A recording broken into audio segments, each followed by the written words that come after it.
The third Silent Night, Deadly Night film may have left us, well, with less suspense and what have you, as you saw in my recent review. But that ended what we saw of Ricky. But now we go for, well, just a standalone sequel in this fourth installment. Well, which I don't really know what to tell you about, but I'll talk about anyway. Here's my review of Silent Night, Deadly Night 4 Initiation. Big D's Entertainment Rankings and Reviews.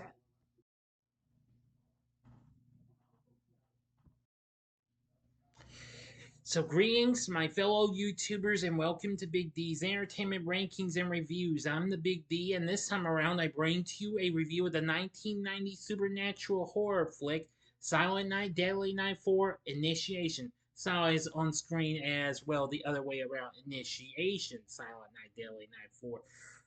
Released by Live Entertainment for Silent Films.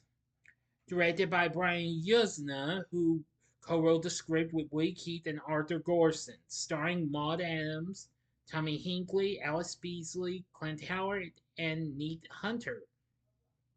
This is the fourth overall installment of the franchise, but bears no resemblance to the previous films as it drops the storyline of the Billy Chapman Ricky Caldwell characters entirely, despite featuring a killer named Ricky. So this is a standalone sequel. It focuses on an LA newspaper reporter. Okay, not Ann. I'm scared. Look, let me start over. Okay, now it's about a LA newspaper reporter who, while investigating the unexplained death of a woman, becomes entangled with a coven of Lilith worshipping witches who are preparing her for a ritual on Christmas Eve. This film came to video November 21st, 1990. Henceforth, today was the film's 30. Well, this year was the 35th anniversary. I'm just a little off. So anyway, yeah.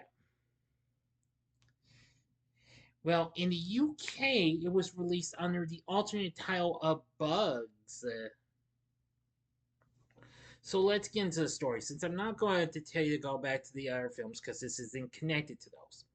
Kim Levitt is an aspiring journalist working for the LAI, Los Angeles Eye, that is, newspaper as a classified ads editor. Her boss Eli seems to give all of the men in her office the breaks, including her boyfriend Hank.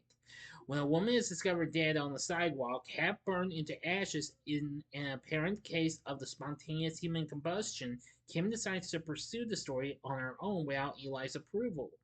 While investigating, she crosses paths with Fema, a used bookstore proprietor whose shop is in the building the woman jumped from. As a gift, Fema offers Kim a book on feminism and the occult. Kim has dinner with Hank at his family's house, where Hank's father makes snide remarks about Kim being Jewish. Later at her apartment, Kim begins reading the book Fema gave to her and finds a chapter on the fire of Lilith, depicting a woman engulfed in flames. The next day, Kim arrives at a picnic Fema invited her to, where she meets Catherine Harrison, a self described old crone, and the young Jane Yanana. They tell her about Lilith, Adam's first wife, and the spirit of all that crawls. At the office, Eli, instead of being angry about Kim missing work, lets her officially have the spontaneous combustion story. That afternoon, she decides to visit Fema's apartment to ask her more questions. Fema serves her a cup of tea, which makes Kim nauseated. Fema tells Kim of her daughter, Lilith. Fema offers her a date and demands that Kim eat it. She does, even though it looks like a roach in her hand. Soon after, Kim loses consciousness. She wakes up surrounded by Jane, Fema, Catherine, and Lee.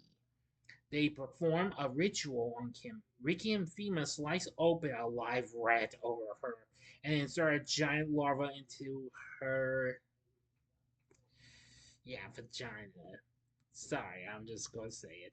It emerges from her mouth as a full grown giant multi segmented roach. Yes, vomits the creature out. Ricky slices the creature in half and drips its innards onto Kim's face. Double, yeah. Kim wakes up later fully dressed, still in Fima's apartment. She rushes home terrified and finds Hank, who is able to calm her. Ricky then enters the apartment and stabs Hank to death. Kim manages to answer her ringing phone during the fight and screams for her coworker Janice to help her. Ricky captures Kim and binds her. Janice arrives but doesn't help Kim. Instead, she admonishes Ricky for the mess and tells him to take Kim straight to FEMA. Ricky locks Kim in the meat locker at a meat shop next door to FEMA's bookstore, where she loses consciousness again. When she awakens, she is surrounded by the entire cult. Ricky, wearing a phallic phallic mask, rapes Kim. She reawakens alone in the meat locker. Her fingers bind themselves together in a knot. She then experiences incredible pain as her legs bind together into an insect like tail before losing consciousness. She awakens in the meat locker as Joe opens the door. He frees her legs from a brittle cocoon like substance and covers her as best as he can. Joe tells her that she can has been initiated and that she should leave. Now for the ending, you know the procedure. You better solve this video at once. Go to the description box below. Fast forward the time below as I'm now counting down. If you've seen this already, please continue. Okay, you've been warned. Kim brings a policeman, Detective Bird, to her apartment. There, everything is spotless and there is no trace of Hank's body, leading Kim to question her sanity. At the newspaper's Christmas party, Kim confronts Eli about Hank's whereabouts, and he claims that Hank is away on an assignment. Janice is there and welcomes her to the family. Furious and confused, Kim storms out of the office. On the sidewalk, she notices Ricky following her and ducks into a motel room. Her feet begin to get painfully hot. She jumps into the shower, but they still burst into tiny flames. Ricky enters the room, and in pain, Kim agrees to kidnap Hank's teenage brother, Lonnie, to complete the initiation. On Christmas Eve, Kim lures Lonnie out of his house, and Ricky murders Hank's parents by strangling them with Christmas lights, then setting the house on fire. On the building roof, Kim is asked to stab Lonnie. Instead, she stabs Fema. In anger, Fema pulls the knife from her stomach and stabs Ricky, who tried to block her from stabbing Kim. A giant larva feeds on Ricky as Kim's legs begin to get hot. Kim's hands knot themselves together once again, then they start to burst into a flame. Kim then stabs her fused hands into Fema's wound. This transfers the curse of Lilith to Fema, and Fema dives off the roof just as her daughter had. End of story. So what did I think of Silent Night, Deadly Night 4 Initiation? Well, like the last film, I've only seen this twice. Well, I'll say, like the last one, it's okay in my view. I appreciate them trying to do their best with a new story.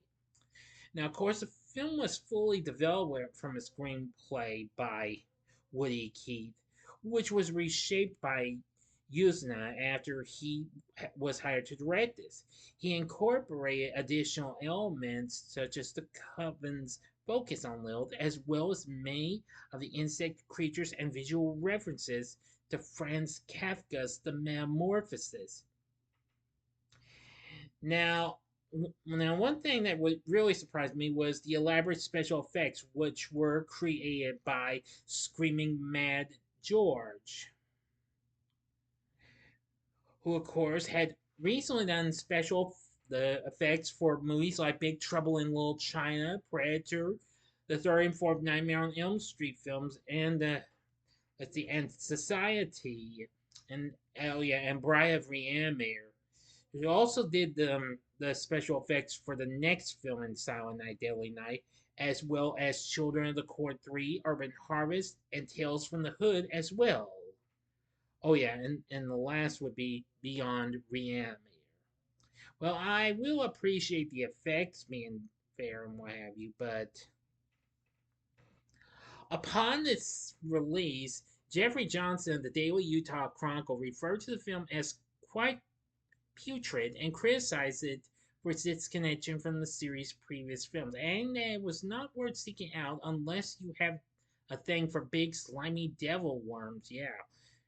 In a contemporary review, Variety described the film as impressive, disturbing entertainment, And that thanks to the imaginative effects of Screaming Mad George, the effects are hard to watch, but just what modern horror fans crave. The review noted that Neith Hunter makes a very strong impression here in an uninhibited performance. Yeah, that's understandable. Online magazine Flickr and Myth called the film an anti Christmas movie and likened it to Halloween 3 Season of the Witch because of its lack of relation to the former films in the series. Its special effects and use of bugs also drew comparisons to David Cronenberg's The Fly. So, anyway, yes, well, I agree. Well, some of the effects were a little freaky and what have you, some of it was a little too sick and twisted and what have you. But overall, it was still okay and what have you. Now, it has a pretty fairly good cast.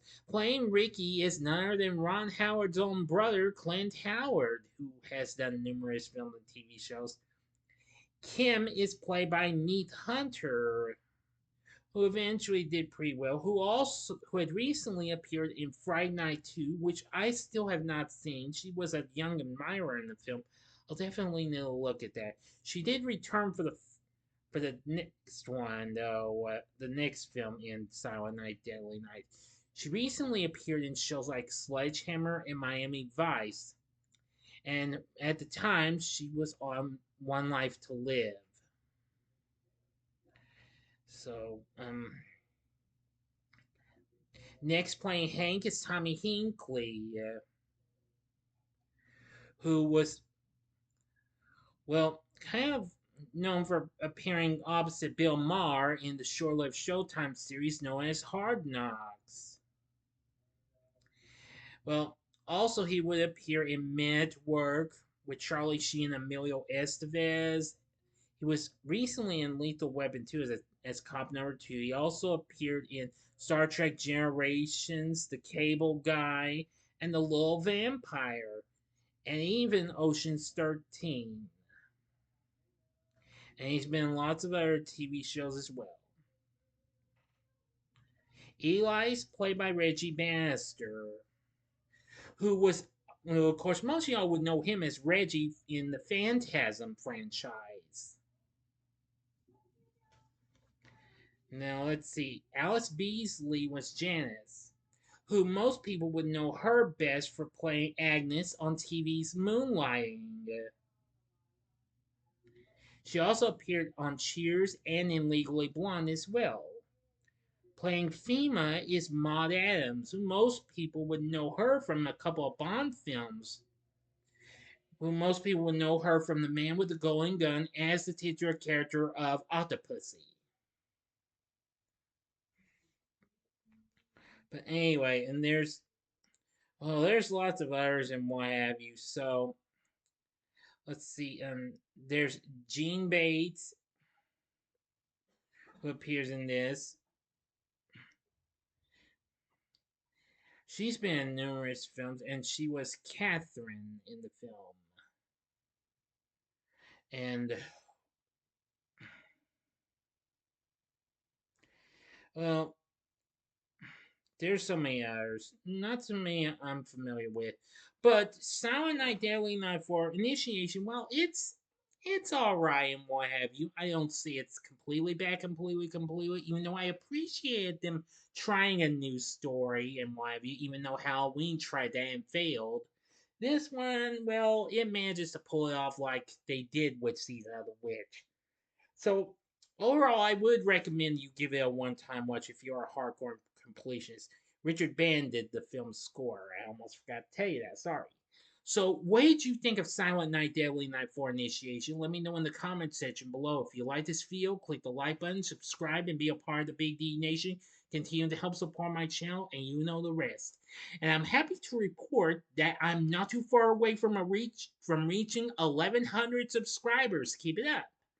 And join me next time when I bring to you a review of Silent Night, Deadly Night 5, The Toy Maker. So if you like this, check out these other reviews that have a little supernatural witchiness in it.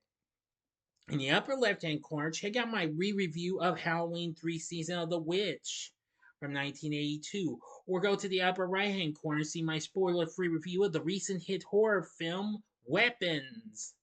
Or if you'd like another Silent Night, you can check out my review of Silent Night from 2012, which of course is kind of a loose remake of the original. In the bottom right hand corner is the button you can click to subscribe. If you like rankings and reviews on movies, TV, music, video games, etc., then I'm your guy. Thanks for watching. Until next time, I'm the Big D saying, see ya.